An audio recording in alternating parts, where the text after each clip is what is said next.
एक महिला अपनी 12 साल की बेटी के साथ पुलिस स्टेशन में जाती है और पुलिस स्टेशन जाने के बाद उसने अपनी पूरी कहानी बयां की। जब पुलिस के सामने कहानी बयां करती है तो पुलिस इस मामले को उतनी गंभीरता से नहीं लेती जितना पुलिस को उस मामले को गंभीरता से लेना चाहिए था। हालांकि जिसके खिलाफ शिकायत दर्ज की जाती है उस व्यक्ति को भी थाने में बुलाया जाता है, उसको बहुत बुरी तरह से लताड़ा जाता है, डांटा जाता है, फटकारा जाता है और कहा जाता है कि भविष्य में कभी इस तरह की घटना नहीं होनी चाहिए। यदि घटना होती है तो तुम्हारे खिलाफ कठोर से कठोर कार्रवाई की जाएगी। जैसे महिला ने यह बात सुनी, महिला ने कहा कि साहब जुर्म तो बहुत बड़ा है, लेकिन आप सिर्फ उसको डांट फटकार रहे हैं, कुछ इसके खिलाफ बड़ा एक्शन जरूर लीजिए। लेकिन वह महिला बार बार कहती है और पुलिस शायद उतनी ईमानदारी से, उतनी शिद्दत से वह काम नहीं कर रही थी, इसलिए वह महिला अपनी पूरी कहानी उन पुलिस वालों से बता देती है और वहां से चली जाती है। यहां से जाती जरूर है, लेकिन उसके बाद एक वीडियो सोशल मीडिया पर वायरल हो जाता है। जैसे यह वीडियो सोशल मीडिया पर वायरल होता है, उसके बाद देश का यानी कि इंडिया का कोई ऐसा बड़ा से बड़ा अखबार नहीं था जिसने अपने वेब पोर्टल पर इस पूरी कहानी को बयान नहीं किया हो। और जितने लोगों ने भी इस कहानी के बारे में जाना, उसके बारे में लोगों ने जानने की उत्सुकता जाहिर की। उसके बाद फिर लोगों ने यही कहा कि जो भी हुआ है बहुत अच्छा हुआ है। हालांकि कुछ तबका ऐसा भी था जो इस घटना को लेकर विरोध में उतर आता है। वह कहता है कि इस व्यक्ति को कानून का पालन करना चाहिए था और कानून के सहारे से ही अपनी लड़ाई लड़नी चाहिए थी। यह कोई तरीका नहीं होता है लड़ाई लड़ने का, लेकिन बड़ा तबका उस फैसले के पक्ष में जाता है। आगे होता क्या है क्या नहीं, यह तो खैर पुलिस की जांच के बाद स्पष्ट हो सकेगा। लेकिन जिसने भी यह कहानी सुनी थी वो लोग सुनने के बाद हैरान हो जाते हैं, सोचने पर मजबूर हो जाते हैं। दोस्तों, आज की जो सच्ची घटना मैं आपको सुनाने जा रहा हूं, ये सच्ची घटना शुरू होती है कुवैत से। दरअसल कुवैत से 11 दिसंबर 2024 को एक यूट्यूबर जो कि वहां पर वर्क भी करता है, पैसे कमाता है और पैसे कमाने के बाद अपने परिवार का भरण पोषण भी करता है, साथ ही शो के तौर पर यूट्यूब पर वीडियो भी बनाता है।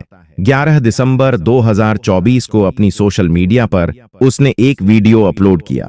उस वीडियो अपलोड होने के बाद इंडियन जो मीडिया होती है उस मीडिया ने अपने अपने तरह से उस रिपोर्ट को कवर किया और उसके बाद फिर पुलिस इस जुगत में जुट जाती है कि किसी तरकीब से इस व्यक्ति को हिरासत में ली जाए और इससे मामले की जांच पड़ताल की जाए।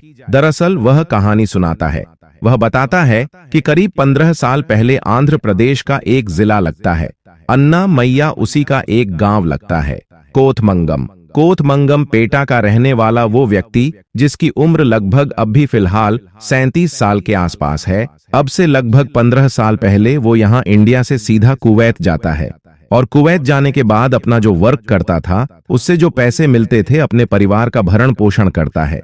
इसी बीच में उसकी शादी हो जाती है। शादी के लिए वो इंडिया आता है। इंडिया आने के बाद वो अपनी पत्नी के साथ रहता है और कुछ समय पत्नी के साथ बिताने के बाद अपनी पत्नी को भी वह कुवैत लेकर पहुंच जाता है। अब वो कुवैत में ही रहना सहना शुरू कर देता है। जिंदगी बहुत बढ़िया चल रही थी, अच्छी खासी चल रही थी। इसी बीच में उसको एक बेटी पैदा होती है, लेकिन बेटी जब पैदा होती है तो उस बेटी का वह पूरी तरह से ख्याल नहीं रख पा रहे थे। इसके लिए उन्होंने सोचा, क्योंकि पत्नी भी वहां काम कर रही थी, पति भी काम कर रहा था, इसलिए उन्होंने अपनी बेटी को सीधा इंडिया भेज दिया। उसके बाद लड़के ने अपनी बेटी को ससुराल भेज दिया ताकि वो उसकी परवरिश ठीक से कर सकें और वो उसके जो ससुराल वाले थे उस बेटी का अच्छे से परवरिश कर रहे थे। सब कुछ ठीक ठाक चल रहा था, लेकिन उन्होंने भी असमर्थता जताई कि हम आपकी बेटी की परवरिश ज्यादा दिन नहीं कर पाएंगे, इसलिए तुम इसका इंतजाम कहीं दूसरी जगह करो। उस व्यक्ति ने अपनी साली, जिसका नाम लक्ष्मी होता है, लक्ष्मी से बातचीत करता है। कहता है कि लक्ष्मी, तुम्हें परेशान होने की बिल्कुल भी जरूरत नहीं है। तुम मेरी बेटी का ख्याल इंडिया में रखोगे तो मैं तुम्हें जो भी पैसे होंगे वो पैसे भेजता रहूंगा और आर्थिक रूप से तुम्हारी मदद करता रहूंगा। लक्ष्मी ने कहा, मुझे कोई ऐतराज नहीं है। वो बेटी जब 12 साल के आसपास की हो जाती है, लगभग 11 साल के आसपास की, तब वो अपनी मौसी के साथ रहने लगती है। लक्ष्मी के साथ रह रही थी। उसकी बहुत अच्छे से परवरिश होती है। माँ और बाप समय समय पर अपनी बेटी से बातचीत भी किया करते थे। सब कुछ ठीक ठाक चल रहा था।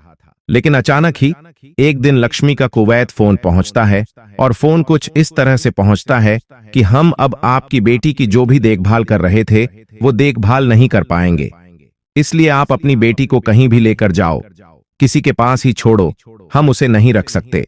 लेकिन जैसे ही उस व्यक्ति को जो कुवैत में बैठा हुआ है उसकी पत्नी को यह बात पता चलती है तो सोचने पर मजबूर हो जाते हैं कि सब कुछ तो ठीक चल रहा था, अचानक से बेटी को ये वापस भेजने की बात क्यों कर रहे हैं।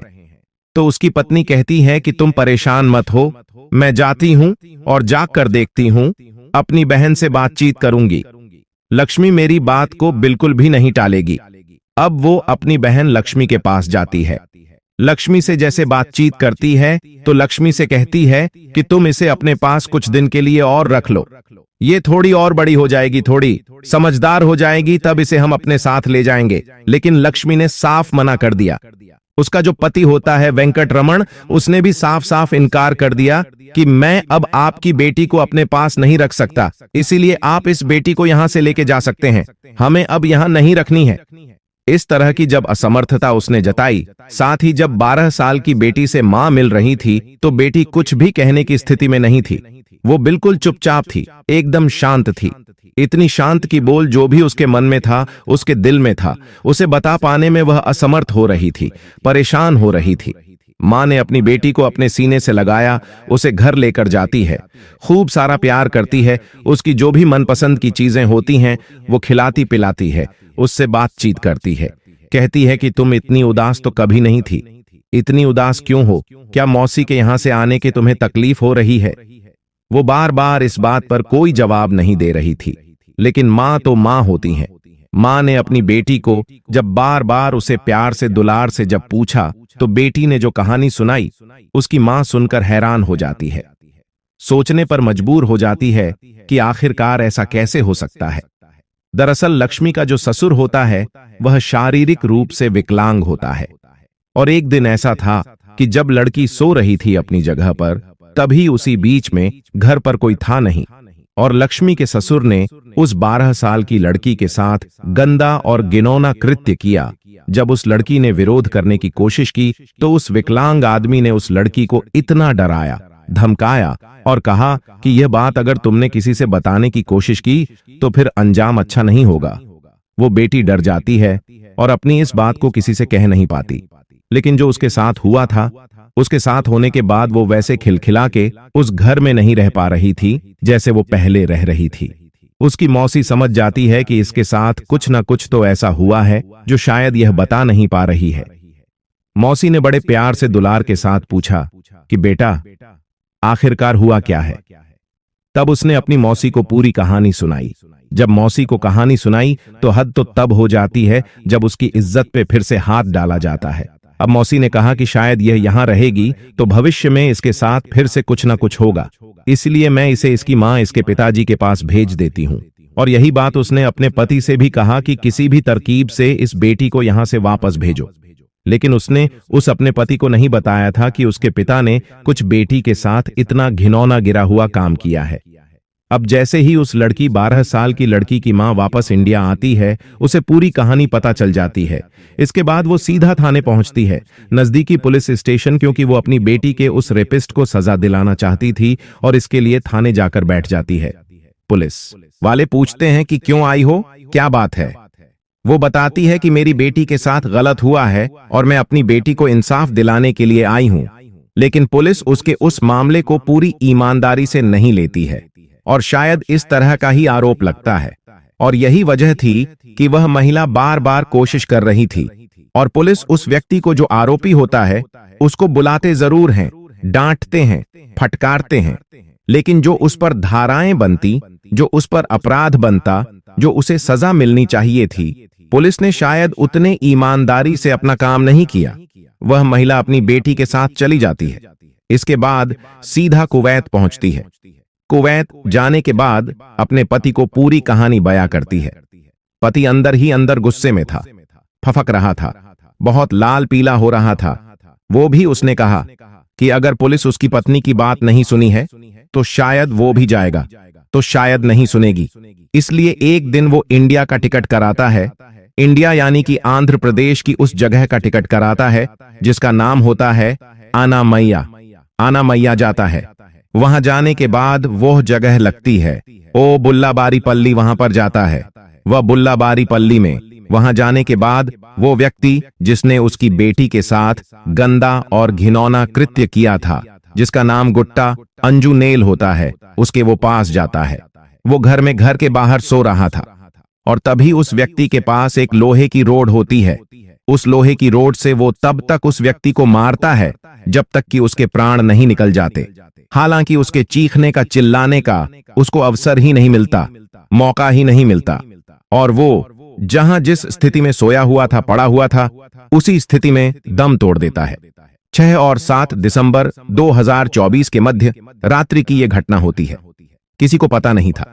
आसपास के लोग जब उनकी आंखें खुलती हैं, जब लोगों ने देखा कि वो व्यक्ति जिसका नाम गुट्टा अंजनेल होता है, वो अपनी चारपाई पर ऐसे पड़ा हुआ है, मरा हुआ है और चारों तरफ उसके ब्लड फैला हुआ था। उसके बाद लोग शोर मचाते हैं, मौके पर पहुंचते हैं, घर वालों को यह सूचना दी जाती है। पुलिस मौके पर आती है और पुलिस इस मामले की जांच पड़ताल में जुट जाती है। लेकिन तमाम कोशिशों के बावजूद भी यह पता नहीं चल पा रहा था कि आखिरकार गुट्टा की हत्या हुई कैसे। कोई भारी वस्तु लगातार इसको बार बार मारा गया था। उसकी मौत हो जाती है। पुलिस इस मामले में मुकदमा दर्ज कर लेती है और मुकदमा दर्ज करने के बाद जांच पड़ताल में जुट जाती है।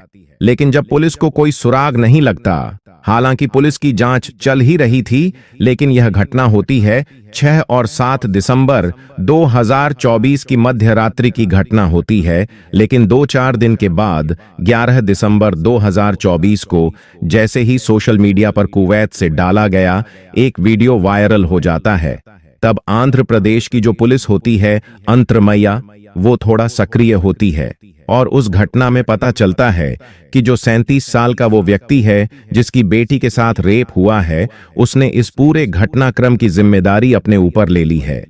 अब पुलिस उस व्यक्ति को गिरफ्तार करने के लिए कोशिशें कर रही है, क्योंकि जो व्यक्ति विदेश चला जाता है तो विदेश से किसी व्यक्ति को वापस अपने इंडिया लाने के लिए एक तरह की कानूनी प्रक्रियाएं होती हैं। उस प्रक्रियाओं से गुजरना पड़ता है। यदि इस प्रक्रियाओं से गुजरेंगे तो शायद बहुत लंबा वक्त लग जाएगा, लेकिन उस व्यक्ति ने बड़ी हिम्मत जुटाए हुए, यह बताते हुए, सब लोगों को जताते हुए कि मेरी बेटी के साथ गलत हुआ और मैंने यह काम किया क्योंकि मुझे कानून पर भरोसा नहीं था, इसलिए यह काम किया। अब उसने यह भी कहा सरेंडर भी कर देगा जब वक्त आएगा, तो वह अपने आप को कानून का उल्लंघन किया है। वह नहीं चाहता कि जो हुआ है वह आगे भी किसी के साथ ऐसा हो। अब फिलहाल पुलिस उसे गिरफ्तार करने की कोशिश में लगी है। वह गिरफ्तार कर पाएगी या फिर उससे पहले ही वह अपने आप को पुलिस के हवाले कर देगा, यह तो खैर भविष्य के घर में छिपा है, जो भी होना है। लेकिन जिस तरह की यह घटना होती है, उसके बाद कुवैत या फिर विदेश में नौकरी करने वाले लोगों के दिमाग में यह बात पहुंचती है और जिसने इस पूरे घटनाक्रम को सोशल मीडिया के माध्यम से जाना समझा, वो लोग बड़ी संख्या में इस व्यक्ति के फैसले के समर्थन भी करते हैं। कहते हैं कि इसने बहुत ही अच्छा काम किया है और कोई भी बाप इसने अगर ऐसा करता है तो उसे क्या बुराई है। लेकिन यह सरासर कानून का उल्लंघन है। इसलिए एक तबका ऐसा भी है जो इस घटनाक्रम को लेकर कह रहा है कि अगर पत्नी की बात पुलिस ने नहीं सुनी थी तो उसे खुद आना चाहिए था। उसके बाद उच्च अधिकारियों के पास जाना चाहिए था। यदि उच्च अधिकारी भी न सुनते तो फिर उससे ऊपर की शिकायत करनी चाहिए थी। लेकिन उसने ऐसा न करके कानून को तोड़ा है और कानून के तोड़ने वालों के साथ कैसा काम होता है। कानून अपना काम करेगा ही, लेकिन जो भी हो वाकई हुआ। उस बेटी के साथ गलत था और माँ बाप के शायद भविष्य में उस पिता को भी काफी वक्त तक सलाखों के पीछे रहना पड़ सकता है। पता नहीं क्या होगा आगे। क्या नहीं दोस्तों, इस पूरे घटनाक्रम को सुनाने का उद्देश्य है किसी को परेशान करना नहीं है, किसी का दिल दुखाना नहीं है, बल्कि आपको जागरूक करना है, आपको सचेत करना है, आपको बताना है कि अपनी बेटी चाहे आप किसी भी कितने से कितने खास व्यक्ति के पास उसको छोड़ के जाएं, उसको छोड़ना ही नहीं चाहिए, क्योंकि बेटियों की जो सुरक्षा होती है आप तो जानते ही हैं कि उनको लेकर कितनी असुरक्षा की भावना बनी रहती है, माँ बाप के लिए भी है। और वैसे भी उनके साथ कब कौन सी घटनाएं हो जाएं, वह सिर्फ माँ बाप या परिवार के बीच में रहेगी तो ज्यादा सही होता है। इस तरह से बेटी को नहीं छोड़ना चाहिए था, चाहे वह कितने ही भरोसेमंद व्यक्ति क्यों ना हो। इस वीडियो को लाइक करके चैनल को सब्सक्राइब जरूर करें और शेयर करें।